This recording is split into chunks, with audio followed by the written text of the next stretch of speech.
En même temps, La France, ce qui est drôle, c'est de vouloir réunir la France alors qu'on parle de confinement. c'est vrai. Et puis derrière ça, réunir la France après l'avoir atomisée, c'est quand même pathétique. Bon, je vois que tout le monde... Duquel de ces trois classements vous sentez-vous le plus proche, cher Jean Messia, pourquoi pas? Aucun. On peut les remettre, hein. Non, mais c'est Jean-Jacques, vous auriez voté pour Aucun. qui? Disons que si vous voulez, comme il y a quand même une sélection de personnalités Vous auriez mis Michel en Sardou. amont, évidemment, ça reflète pas les vraies personnalités préférées des Français. Alors c'est vrai que c'est un peu biaisé, parce que évidemment. les sondés sont soumis à une liste. Ils oui. ne donnent pas spontanément un nom, mais ont une liste de noms dans lesquels ils choisissent. Et la liste n'est pas choisie de manière neutre et impartiale comme chacun sait. Heureusement que vous... Non, mais je crois que là, vous touchez le cœur du problème. Je pense que on peut pas, si vous voulez... Le Covid étouffe tout.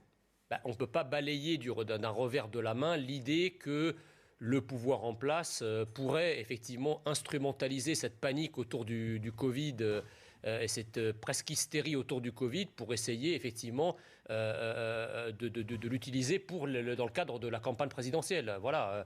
Il y a quelques mois, quand on disait que peut-être que les meetings ne pourraient pas avoir lieu parce qu'on exciperait d'éventuels clusters pour... Foyer de contamination. Voilà, tout le monde disait, mais non... Merci mais de parler français, monsieur. Mais vous n'y pensez pas, mais n'importe quoi, mais de quoi osez-vous donc accuser le gouvernement, etc. Là, je crois qu'on est en train d'y venir petit à petit. Je pense que toute cette mousse qui est en train de monter sur les mesures restrictives, etc., va de toute façon toucher la campagne présidentielle d'une manière ou d'une autre, que ce soit les meetings, que ce soit le vote. Peut-être qu'on va nous promettre aussi le vote. C'est quand même pas anodin si les candidats n'entrent pas. Alors pour l'instant, il y a eu un grand meeting, c'était celui d'Éric Zemmour, a priori celui de Mélenchon, de Jean-Luc Mélenchon.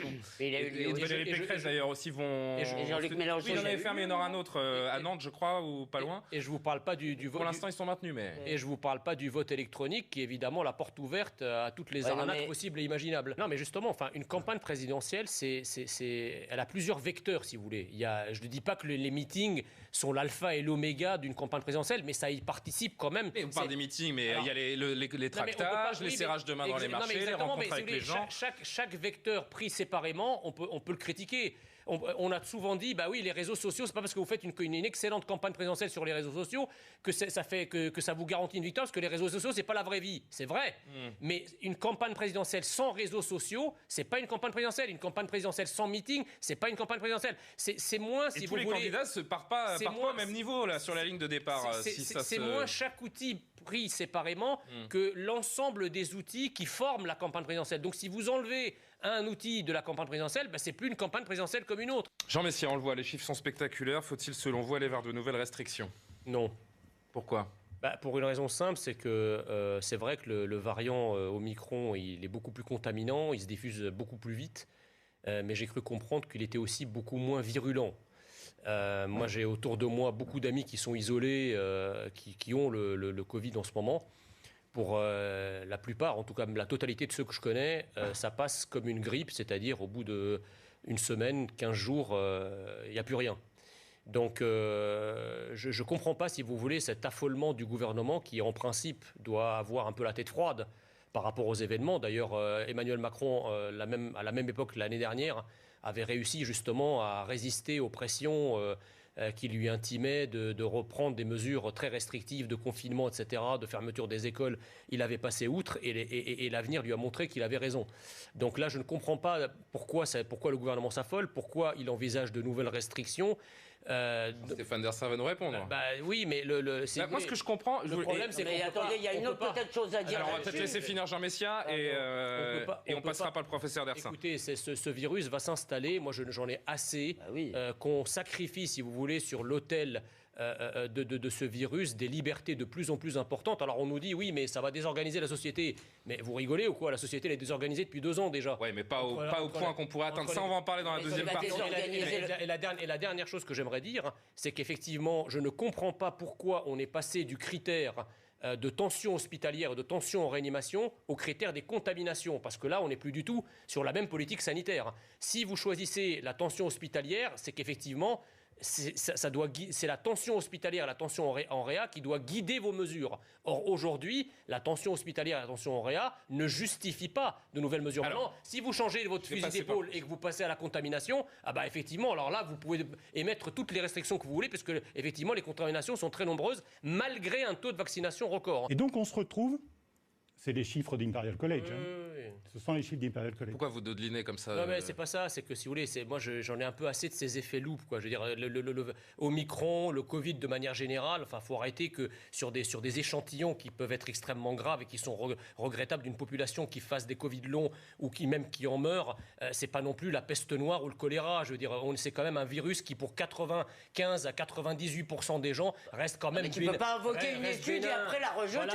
mais tu peux pas invoquer une étude et après dire qu'elle n'a aucun intérêt. Là, ça va pas quand même. Il faut être cohérent. Non, mais c'est une chose est d'analyser, si vous voulez, ce virus dans la granularité des différents variants et de leur dangerosité, encore que je ne sois pas scientifique, et là je laisse le magistère au professeur à ma gauche. mais d'une manière générale, si vous voulez, moi j'essaie de faire preuve de bon sens. De manière générale, très peu de personnes et des personnes vulnérables à raison de leur âge ou de leur comorbidité meurent ou en tout cas peuvent faire des formes graves, mais globalement, la société tout entière, elle est quand même, elle ne va pas mourir du Covid, vous voyez, elle va mourir autrement que par la maladie. Franchement, c'est la question. On a eu des ministres qui ne savaient pas porter leur masque. Donc il disait qu'on ne savait pas le porter, voilà. oui. Non, mais moi, si vous voulez, globalement, alors le masque en extérieur, évidemment, c'est inutile. On nous a même dit à un moment que prendre un verre en terrasse, c'était tout à fait possible, ça n'a rien à voir avec l'intérieur. Donc je ne comprends pas pourquoi on revient dessus, en fait. C'est-à-dire on a un ordre, un contre-ordre, on ne sait pas très bien. Bon, moi, je suis contre ce type de mesures, parce que ça ne sert à rien. Mais d'une manière générale, si vous voulez, on nous a déclaré effectivement une guerre sanitaire. Une guerre sanitaire, c'est à la fois des armes, c'est-à-dire les vaccins, mais c'est aussi la réorientation de ce qu'on pourrait appeler l'outil de production dans une guerre classique, mais là, dans une guerre sanitaire, c'est l'hôpital. Donc moi, alors qu'on ait commandé les vaccins, qu'on ait vacciné les gens, etc. Et le problème de l'hôpital, il n'a pas changé en 2 ans. Le problème, c'est que est-ce qu'il y a eu une réorientation de l'outil de production, entre guillemets, vers, comment dirais-je, pour lutter contre cette pandémie, parce que la crise sanitaire, c'est aussi une crise hospitalière. Or, j'ai pas l'impression qu'en 2 ans, il y ait eu un effort de guerre particulièrement important qui est porté sur l'hôpital, sur la réanimation. On a mis de l'argent quand même à l'hôpital, faut quand même pas exagérer. Excusez-moi, mais on ne peut pas nous dire qu'on a mis de l'argent et on a fermé des lits. Vous n'avez pas plus de lits. Vous avez moins de lits aujourd'hui qu'il y a 2 ans, Elisabeth. C'est ça le problème. C'est exactement comme si dans une guerre classique, on importait des armes. Le seul problème, mon cher Jean, c'est que dans tous les pays, en fait, il y a 20 à 30% du personnel soignant hors médecin qui est parti. Ils en avaient ras-le-bol, mal payé. C'est-à-dire surtout qu'on les a fait partir parce qu'ils sont... Laissez finir, Jean, s'il vous plaît. La liaison entre les anglouillards et puis les franchouillards. Allez-y, donc voilà, donc moi je crois que globalement, en dessous de 50 ans, si vous n'avez aucune comorbidité, vous avez pratiquement aucun risque ni de développer un Covid long, ni encore moins d'en mourir. Donc je ne comprends pas, si vous voulez... Parce que vous avez des études qui montrent qu'il faut protéger également que des enfants... Le Washington Post affirme que 800 enfants par jour ont été admis à l'hôpital cette semaine aux États-Unis. Est-ce qu'il